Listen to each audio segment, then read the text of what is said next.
You right there guys, this is Dale of Lone Wombat Airsoft, and today I'm going to be discussing what I think makes a good airsoft site. Now, as a lot of you know, I'll do a lot of airsoft reviews of the places I go to. I try to visit a lot of different airsoft sites and just review the experience of my first time being there, just to share with the rest of you guys, and so that it will inform you hopefully of whether that is a site that interests you and whether I think people will have a good time there. But after all this time, I've never actually stated what it is I'm specifically looking for, or got out all the good points I found from various other sites and kind of collect them into one. And so that's one of the purposes of this. So purpose of the video is twofold really. One, as I say, if perchance a site owner happens to be watching this, here is a handy dandy checklist of everything you could be doing to improve your site and what people would make it think it has great qualities and want to visit.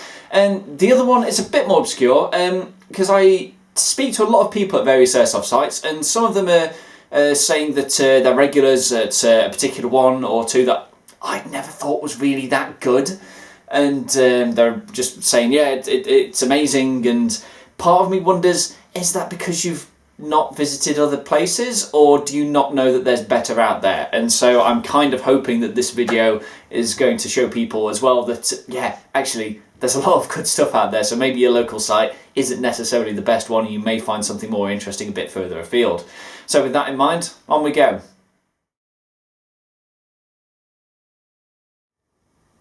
So before we discuss the subjective things like gameplay and the site layout and how it's managed, let's talk about the object things, the things that a site absolutely needs to have, and ones that don't are really quite lacking, and it is a desperate point to improve. So we'll wrap this up nicely as the on-site facilities. Every site, in my opinion, should have decent bathroom facilities and provide lunch for their players. A bathroom is very self-explanatory. I mean, you're asking a fairly large number of people to stay at your location for a day. People are going to need the bathroom, and they're going to want a decent facility to do this. If you have like a dedicated building with like actual plumbing and sinks and places to wash your hands, bonus, well done, that is the gold standard. But even just something like a portaloo is better than nothing. And like having some 4 plywood walls around a hole in the ground does not count for this. It might work for some of the male players, but it absolutely does not for the female ones. And yes, this was actually at a site I did visit once. Needless to say, we did not stay there long. So a form of a bathroom facility, just something decent, is an absolute must for an airsoft site. Another thing is providing lunch for your players. Now, the minimum I expect to see from places is for them to sell like bottled water and crisps and chocolate bars, but I don't think that's acceptable.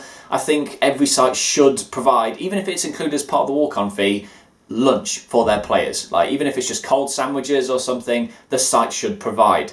If you're cooking food and it's hot and it's provided on site, you've got your own cooking facilities there, excellent, that is the gold standard of it.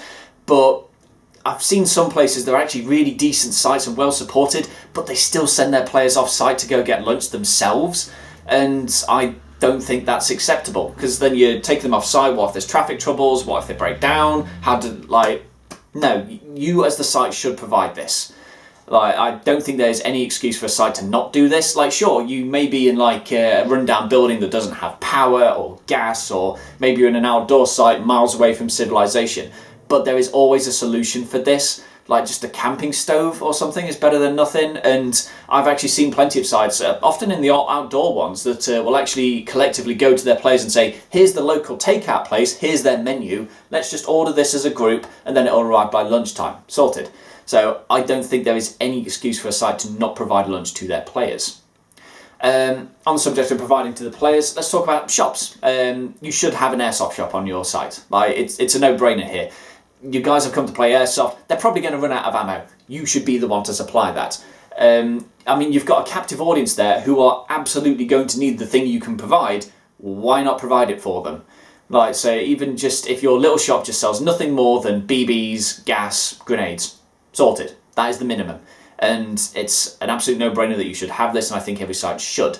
If you want to expand that, so say you actually have an actual dedicated airsoft shop, bring some of the limited stock with you, like AEGs, like accessories, clothing, lasers, scopes, that sort of thing. Bonus, but that is not needed. But you do need to provide some level of consumables such as the BBs, the gas, the grenades, that sort of thing, because these are the people that are going to need them. If ever there are people that are going to buy your stuff, it's going to be these guys. Supply them. They need it, it's going to make their day a lot more better, and you're going to earn some money on the side.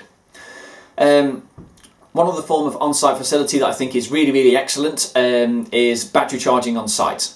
Now, I wouldn't say that this is absolutely essential for a site to have, but it is a very, very good thing. If your site has some dedicated chargers, like literally just plugged into the wall socket, because let's be real, players are going to forget to charge their battery, or they're going to play the entire day and their battery's going to run out. And if you have the ability to recharge those batteries for them, they are going to stay longer, they're going to enjoy your site, they're going to have more fun during the day. So definitely provide some sort of battery charging if you can. Even if you don't have a dedicated wall socket, like you're out in the woods or something. I have seen people rig it up to a car battery before. So there is possibilities with these things. Again, this isn't one of the essential things, but I do think it is an excellent point for a site to have in its favour.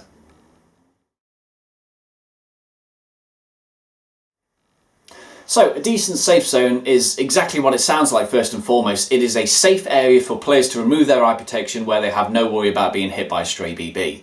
If you have a dedicated indoor building for this, great, brilliant, that's exactly what you need. But obviously this isn't the case for most places, they wouldn't be able to. Say it's an outdoor site and they're not allowed to build on the land, then in that instance, making sure that the game zone is very clearly and definedly set out from the safe zone and put up some netting and some distance between the two of them. Obviously make sure the netting is more than just a bit head high. This needs to be quite some bit before there because the BBs can drop over it. I've seen that happen. And definitely put some distance between the safe zone and the game zone if you can, or at least make that netting very tall and very thick if you can't. I've been to quite a few places where the netting wasn't sufficient and BBs were just dropping into the safe zone when people were going back to reload. I've been to places where the car parking was actually right next to the game zone and there was nothing dividing it, and so players were playing worryingly close to other people's cars. So definitely divide and distance are the things you're looking with that sort of thing. If your safe zone is outdoors, then you absolutely need to make sure it's sheltered from the elements somewhat. Nobody wants to come home from a game to find out that all their kit, especially anything electronic, has been soaked through with rain. And having some decent seating and table space is a must there as well. It doesn't have to be completely encapsulated, but at least some shielding from the elements is what you're looking for here. Especially if you're in the outdoors, some manner of warmth provided for players would be a good idea as well. If you can heat it, great. Even just a burning barrel is better than nothing. It's going to stop a lot of people from just going home early because they're too cold, or they didn't want to turn up in the first place because they think they'll be shivering all day. Also, what makes a safe zone safe is when you make it safe. You need to actually enforce the various rules of the safe zone in order for that to happen. I've been to a couple of places where they didn't check people's mags when they went into the safe zone. They didn't tell people not to drive by there. And for God's sake, don't break the rules yourself.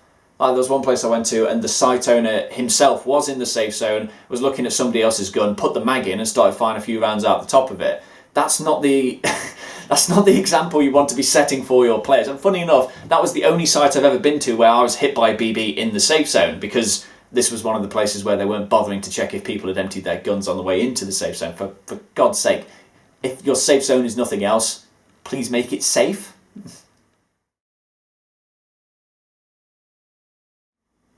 Okay then, so as for general site organisation, I'm going to divvy this into two camps. We've got the overall site management and the individual during and actual game management. But let's go with the overall first off. And the key word with this one is going to absolutely be organisation. A site should have a very clear and defined plan for what the day is and when everything is going to happen. Ideally, players should know this before they get to the site as well. So post up on your Facebook page or your website, whatever. Just make sure you have a plan of, this is when the gate opens, this is when the first brief is, this is when the first game is. Because if you do that, the players are going to get organised themselves, because they're going to effectively be able to plan their day and they know how long they take to set up, so they can arrive when they need to, get their gear sorted and be ready for the morning brief. If the players are organised, the day is going to go much, much, much more smoothly. Also, don't punish your players for sticking to that time. There's plenty of occasions where the site's just waiting for one or two players to hurry up and finish loading their mags or setting up for the morning, and you've got 50 or something people stood around doing nothing, waiting for these two people. Don't punish them for sticking to the time. Deal with the individuals on an individual basis, but make sure the majority of people who are there to play airsoft get out and play airsoft like you promised them. your staff as well should be very informed about what's cracking off during the day. I'm not just talking about timings as well, I'm on about in the game itself, like where the teams need to be, where they need to be going, what the objective is, how long the game has left. These are all things that your marshal should know. There's nothing worse for a player than going up to a marshal because maybe they've just forgot what the objective is, or they're hungry, and they just ask the marshal a question, the marshal goes, I don't know. Like, nothing shakes a player's confidence in a site than that. Like, make sure your marshals have radios. Even if they forget, like, the radio can be a lifesaver here because they can just phone into base and ask what the crack is there. Especially useful for unique problems that you can never have foreseen as well. So good comms for staff is a very good plus point as well. Next, chrono check. Every site is doing a chrono check, great, but I think it could be better. What I've seen a lot of sites adopt over the years recently is using their own 0.2 gram BBs and giving out little coloured zip ties to the players that pass the chrono test. This, I believe, should be the standard everywhere. Because, frankly, there is a very small minority of players who cannot be trusted to correctly declare their BB weight. So they go up to the chrono claiming they have 0.2s. Turns out they're using 0.3s and their gun is 100 FPS over. How is the site supposed to know? The answer is you make sure you test them on your own 0.2s because you know what those weights are, and if they're too hot, they don't pass. Simple as. Other quality of life things for new players especially would be having a site map. Like if you just put this up like before you go into the game zone, or if you can't have like a big map there, just have a bit of A4 on your signing in desk, something like that. Just especially for the new players who've never been there before, the site's all brand new to them and it's huge. And they have no idea where anything is. So when you tell them in the game plan, oh yeah, we're attacking from the southwest building to building C, and they go, there's 30-something buildings out there, which one are you on about? Like, it's not their fault for not knowing that because they're first-timers. Have a site map. Other things as well, the morning safety brief needs to be clear, to the point, and no longer than it needs to be. The vast majority of veteran players have probably sat through hundreds of briefings at this point. They know this, but you still need to provide that information for the people that don't, and the best compromise between that is to make sure the site brief is clear and no longer than it needs to be. Yeah, sure, it might be quite funny to have people chip in every so often and take little digs at whoever's reading it and have their own little jokes. Cool, fine, that can lighten the mood somewhat and can make it quite nice. What isn't nice is when this goes on for 20-something minutes because the guy doing the brief doesn't actually have the backbone to tell that one local player to shut the hell up because he's been talking non-stop for 20 minutes now and it's making everyone else miss their game day. That is definitely not a good thing.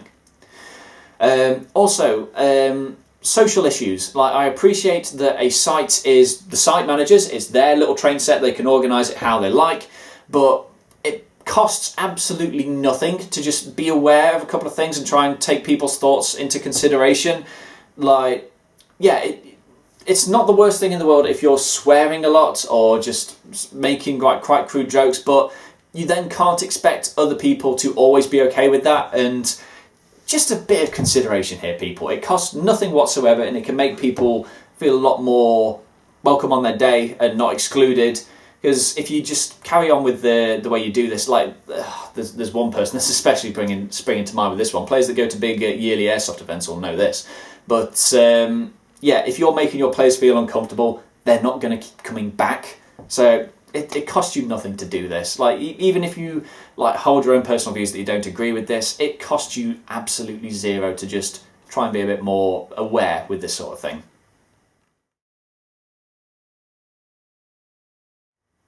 So as for actually running a game itself then, the key I think with this one is fair and impartial marshalling. Like, yes, the marshal's word is law in any given situation, but how they communicate that to players as well can really make the difference. If, for example, they're just screaming and shouting abuse at players, or ruling in favour of their friends or the local team, or ignoring player concerns, they're all major red flags for me when I'm looking at how places run. They must stick to and enforce the site rules firmly, however. Like, if your players see that you're letting some people get away with breaking the rules, they aren't going to be happy. An actual example that happened not too long ago was when some random people were walking their dog on the game site and the marshals just let the game carry on, even though they knew these people were there in range and didn't have eye protection. Definitely soured my perception of how they ran the place. Other bad signs that stick out to me are when people running a site refuse to adapt the day to how it changes. Sometimes the situation will change due to players leaving early for some reason. Maybe one team has absolutely been stomping the other for the morning, or maybe it's just become very clear that the current game type isn't working. like when one team has lost half its players due to milling around the spawn point because they've lost interest in the game because it's too long, or they've just been trapped there from spawn camping and can't break out. It's not a bad thing to adapt the game plan on the fly or rebalance the teams, or just hold your hands up and say, sorry guys, we thought this would be fun, but it didn't go as planned. Let's head back to the safe zone for now and try something else.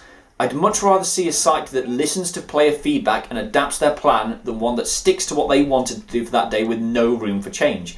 If all your players are saying they're bored of doing one particular game type to start the day every single week, maybe listen to them. That said, however, don't change the game plan halfway through the game and only tell some of the people.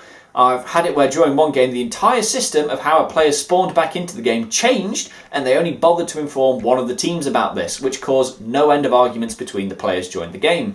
Yes, that game did need mixing up, but how you communicate your change and making sure you actually do it all at once is crucial with this. A couple of extra things that might help. I've seen marshals carried a sidearm for testing whether the player would take their hits if they shot them, and if they actually did take the hits, he'd let them carry on the game, and frankly I think this is a good idea that more sides should adopt. Having marshals play alongside your players during a game can give you a good feel for how the day is unfolding and what the general mood amongst your players is, as well as seeing trouble spots as they happen. But be careful who you trust with this, as you don't want someone who won't take their own hits in a position like that, as it could really reflect badly upon you. Finally, have some thought as to where to place your marshals during the game so they can actually see what's going on and cover the most useful ground. Having them hang around the spawn point for the entirety of the game whilst the actual firefight is happening in the middle is going to be useless because they can't see what's going on and they can't effectively monitor and help the players during the game.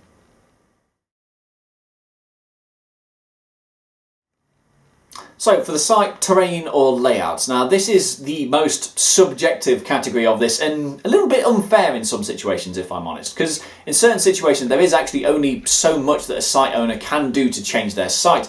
Maybe they don't actually own the land or have permission to change or build on it, and there's no way you can expect a site owner to just make a brand new building and extend it onto your indoor CQB site. That said, however, there are still good points that we could be looking for, and improvements to the actual game zone are possible. The main thing that you're looking for in a good site is variety, and to a lesser degree, accessibility. What I mean by that is the terrain you're playing on shouldn't all just be the same. It needs to vary in height, the greenery on offer, have interesting set pieces to find around. A natural version of this would of course be the Back Hills Ravine, where the ground is really hilly with plenty of dips to hide in and rises to climb over, but also the riverbed which can be fought through. If your site doesn't have a naturally interesting lay of the land, however, this can be broken up by structures or unique locations and distinct gaming zones. Having one part of the site with a huge building to fight in and the other is pure virgin woodland, having another with a trench system, and yet another with more smaller barricades dotted about the place would be a great example of this. YTA the Pines springs to mind here. As for accessibility, what I mean by this is how easily your players can move about the site, and hopefully having a minimal amount of choke points. In an outdoor setting, the perfect example here is Anzio Camp. Whilst you do have a lot of buildings to fight through, which could have really restricted the flow of battle, in their cases all the windows are gone and you can climb through them, meaning that players aren't just limited to the doors, and where they can go is not limited nearly as much.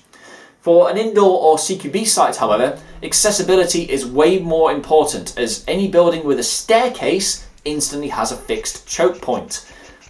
Corridors are only one route through. It's also a very bad example of this, but the way to fix these is more doable, as you should be able to knock through some of the holes in the joining walls, meaning that players can snake their way down a corridor by going through adjacent rooms as opposed to just charging straight down the length of the corridor itself.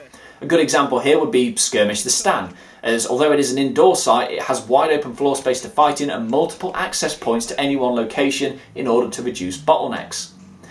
Whilst these are practical things to look for in a game zone, you can't discount the value of a unique appeal or a really good centerpiece. Everyone who has been remembers the vehicles of Armageddon or the crashed helicopter and castles of the Pines.